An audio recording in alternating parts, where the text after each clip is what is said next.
Hello, Poetry family. I'm Amy Fortran. This is the Poetry Show, and this is part 3 of our series, Oh We Wear the Mask by Paul Lawrence Dunbar. Part 1 and part 2 are linked below if you want to go back to them. And this one is very different. I'm not here to teach today, I'm here to be honest. There was a period in my life where I became very good at the mask, not deliberately, but gradually. I was in an environment where certain things weren't safe to show, where vulnerability got used against me. Where the full version of myself was too much, or the wrong kind of much, or simply inconvenient for what the room needed. So I learned to manage it. To present the version that worked. To smile when the smile was required, to perform okayness so consistently that after a while I couldn't just always tell when I was performing and when I wasn't. The mask, it had become the face. And the most disorienting part was that from the outside everything looks fine, everything looks normal, which meant there was no one to tell me it wasn't. I came to this poem during that period, and what struck me first was not the content, it was the form. We wear the mask. The phrase comes back and back and back. The poem keeps returning to the same line because that's what the mask does. It keeps going back on. You have a moment of realness, a conversation, a crack in the performance, and then the context reasserts itself. The room requires the mask again, and back it goes. Dunbar built the structure of the poem to enact the experience of wearing one. And reading it felt like being seen in a way I hadn't been seen in a long time. By a man who died in 1906, who somehow knew exactly what this felt like. Oh my goodness. The advice I got during that period was mostly about me. Be more open, take more risks, let people win, stop protecting yourself so much. And I understood all that. I understood why people said it from the outside. I probably looked closed off, guarded. But the advice assumes the problem was my reluctance. It didn't account for the environment. For the fact that the rooms I was in had repeatedly demonstrated that openness led to specific consequences. That vulnerability got filled away and used later. That realness made people uncomfortable in ways that became my problem to manage. Dunbar's poem was the first thing I encountered that named the environment as the issue, not just my response to it. The mask, he says, is what we pay to human guile, not to our own fear, not the world's dishonesty. That distinction mattered enormously to me. The line that stopped me, the one I had to put the poem down after, was this. We smile, but O great Christ, our cries to thee from tortured souls arise.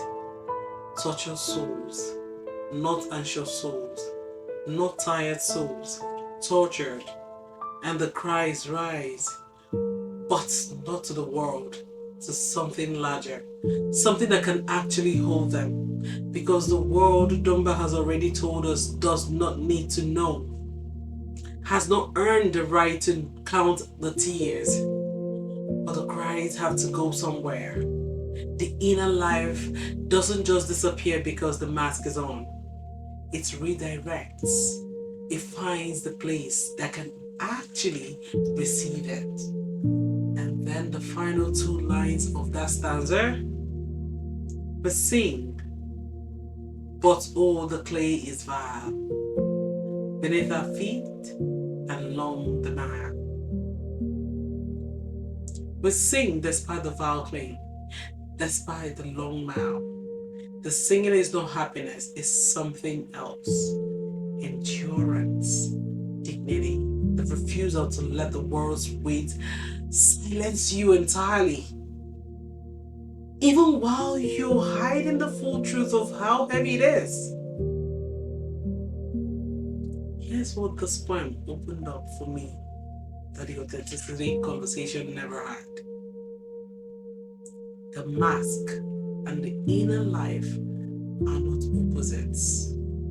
They coexist. They have to coexist in a world that is not always safe. And the inner life, the cries, the tortured soul, the part that knows the clay is vile and the mile is long, does not need the world to validate it. It needs somewhere to go, somewhere that can receive it. For Dunbar, that somewhere was something larger than any human room. For some people, it's a relationship, a therapist, a page, a practice. The point is not to suppress what's behind the mask. The point is to find the places, the people, the spaces that can actually hold it. And to stop expecting every room to be that place. Because not every room is. Not every relationship is. Not every context deserves the full version of you because they are not ready for that. The mask is not the enemy of the inner life. Used with wisdom, it protects it.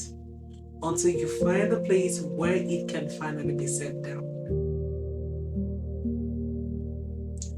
What eventually shifted for me, I was slow. And it wasn't a single moment, was learning to distinguish between the masks I wore because the environment required them and the masks I wore out of habit in environments that were actually safe. Those are different things. And Dunbar's poem helped me see the difference.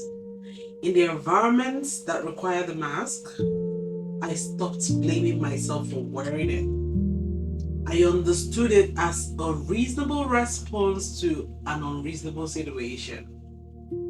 In the environments that were actually safe, I started to notice when I was still performing out of habit, when the room had become trustworthy but the mask hadn't come off because I had forgotten I could take it off.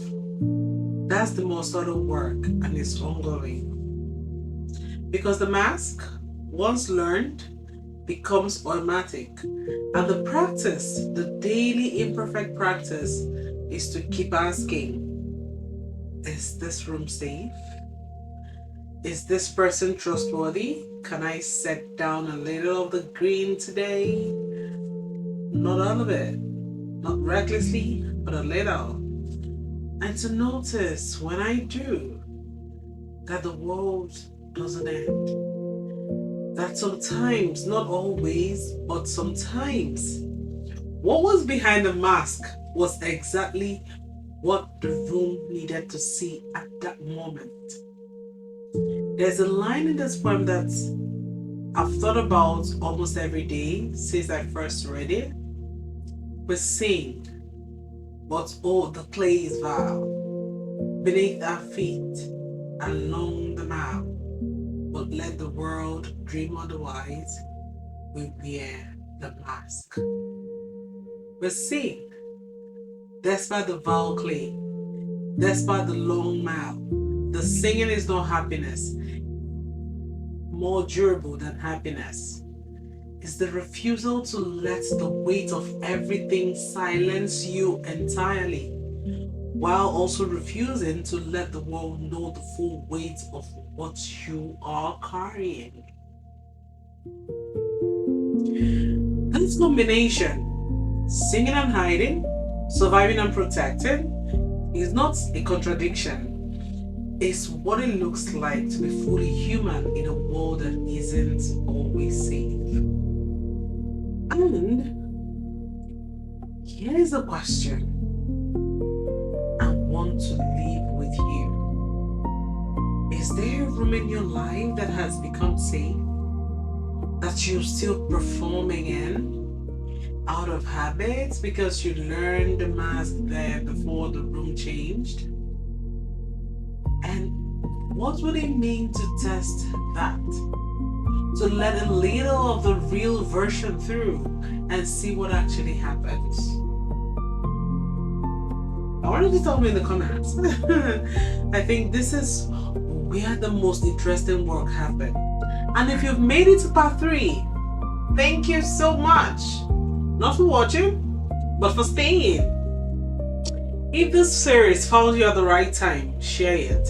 Not as content, as the thing you wish someone had sent you when you needed it most. That's what poetry is for. Subscribe to our channel if you haven't done so. And that is if you want more of this. Poems that don't look away from the hard stuff. And find us on social media at Poetry. We're there, and so is the rest of this conversation. That's the end of the series, We Wear the Mask by Paul Laurence Dunbar. All 3 parts. The links to parts 1 and 2 are below. Start there if you haven't. And if you know someone still wearing a mask in a room that's become safe, send this to them. And to be frank with you, they will thank you for sending this to them. So, till we meet on our next video. Bye for now.